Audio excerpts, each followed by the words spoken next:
Hello नमस्कार, welcome to Kargil news India में आस्था शर्मा। तो आइए आज की बड़ी खबरों पे नजर डालते हैं।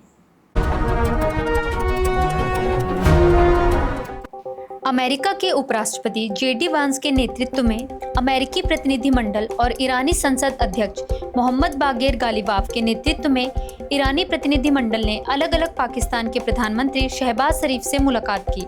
ईरानी प्रतिनिधिमंडल ने अपना प्रस्ताव पाकिस्तान के प्रधानमंत्री को सौंप दिया है।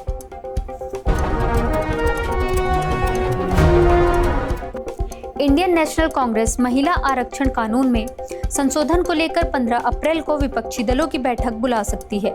कांग्रेस ने यह भी कहा कि पश्चिम बंगाल विधानसभा चुनाव की वोटिंग खत्म होने के बाद 29 अप्रैल के बाद सरकार को सर्वदलीय बैठक बुलानी चाहिए।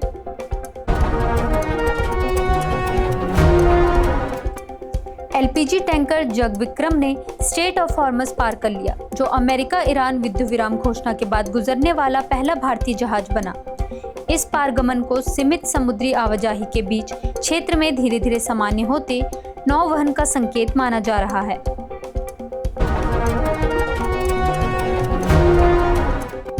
ममता बनर्जी ने मतदाता सूची से नाम हटाने के मुद्दे पर बीजेपी पर हमला करते हुए कहा कि हर केंद्रीय एजेंसी चैत्र सेल की तरह बिक चुकी है।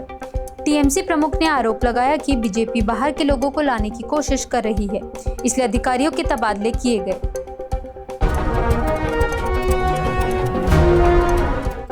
लोकसभा अध्यक्ष ओम बिरला ने कहा कि मतभेदों के बावजूद संसद में सभी को बोलने का मौका दिया जाता है, इसलिए चर्चाएं देर रात तक चलती हैं। वहीं गोवा के राज्यपाल पुष्पति अशोक गजापति राजू ने कहा कि बार बार के व्यवधान और सीमित बैठकों से सार्थक बहस के अवसर कम हो जाते हैं।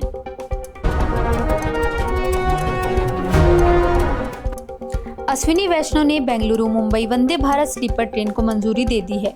इस सेवा से दोनों शहरों के बीच लंबी दूरी की यात्रा तेज और अधिक आरामदायक होने की उम्मीद है।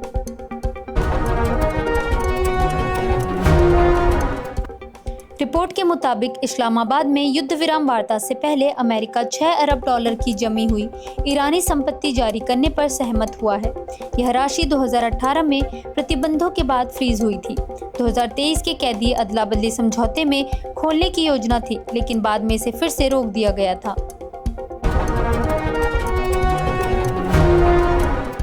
जम्मू कश्मीर के उप मुख्यमंत्री सुरिंदर चौधरी ने माइनिंग डायरेक्टोरेट में निलंबित अधिकारियों के काम करते पाए जाने पर हैरानी जताई और जांच की मांग की। माइनिंग विभाग संभाल रहे चौधरी ने कहा कि यह स्थिति उनकी निर्वाचित सरकार के सामने मौजूद प्रशासनिक चुनौतियों को दर्शाती है।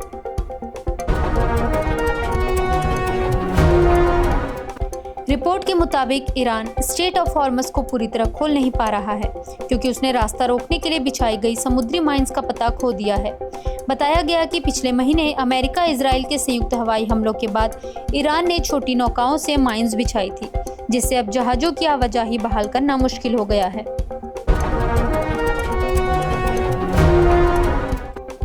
इस्लामाबाद वार्ता से पहले ईरान ने मिनाब 168 संदेश देते हुए विमान में खून से सने स्कूल बैग और बच्चों की तस्वीरें रखी। रिपोर्ट के मुताबिक 28 फरवरी को मिनाब के स्कूल पर हमले में 160 से ज्यादा बच्चों की मौत हुई थी, जिसे ईरान ने अमेरिका का संदेश बताया।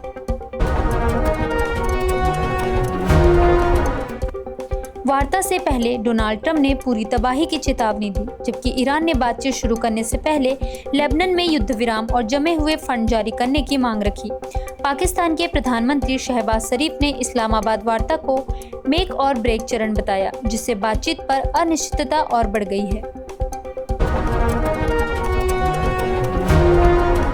प्राइम मिनिस्टर नरेंद्र मोदी ने कहा कि पश्चिम बंगाल में बीजेपी की सरकार बनने पर शरणार्थी समुदायों को सीएए के तहत तेजी से नागरिकता दी जाएगी। उन्होंने 2026 विधानसभा चुनाव से पहले चेतावनी दी कि अवैध घुसपैठियों के खिलाफ सख्त कार्रवाई की जाएगी।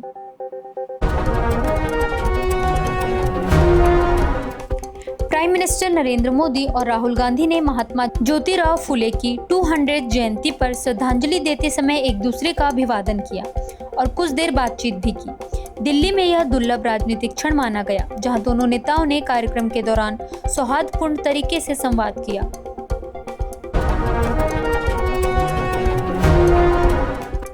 प्रधानमंत्री नरेंद्र मोदी ने ज्योतिराव फुले की जयंती पर श्रद्धांजलि देते हुए उन्हें पीढ़ियों के लिए मार्गदर्शक बताया। उन्होंने कहा कि लोगों के बीच लगातार काम करने से फुले की सेहत पर असर पड़ा, लेकिन इससे उनका संकल्प कभी कमजोर नहीं हुआ।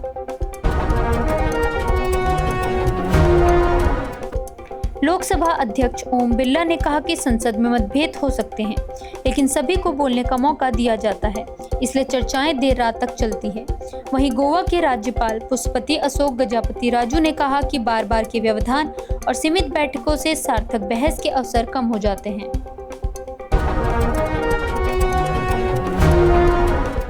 जम्मू कश्मीर के उप मुख्यमंत्री सुरेंद्र चौधरी ने माइनिंग डायरेक्टोरेट में निलंबित अधिकारियों के काम करते पाए जाने पर हैरानी जताई और जांच की मांग की। माइनिंग विभाग संभाल रहे चौधरी ने कहा कि यह स्थिति उनकी निर्वाचित सरकार के सामने मौजूद प्रशासनिक चुनौतियों को दर्शाती है।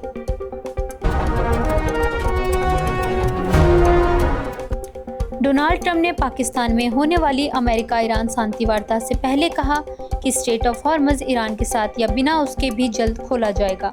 उन्होंने संकेत दिया कि यह कदम वैश्विक तेल आपूर्ति के लिए अहम समुद्री मार्ग को चालू रखने और क्षेत्रीय तनाव कम करने के दबाव के तहत उठाया जाएगा।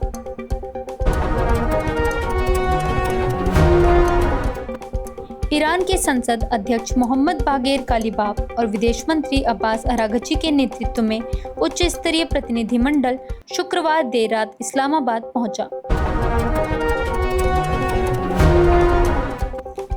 डोनाल्ड ट्रंप ने चेतावनी दी कि अगर ईरान के साथ बातचीत विफल हुई तो अमेरिका सैन्य कार्रवाई कर सकता है और कहा हम जहाजों को बेहतरीन हथियारों से लोड कर रहे हैं। ट्रंप ने कहा कि वार्ता का नतीजा जल्द सामने आएगा और करीब 24 घंटे में पता चल जाएगा कि समझौता होता है या नहीं। ये थी आज की बड़ी खबरें। बने रहिए गार्गी न्यूज़ इंडिया के साथ। मैं आस्था शर्मा। धन्यवाद।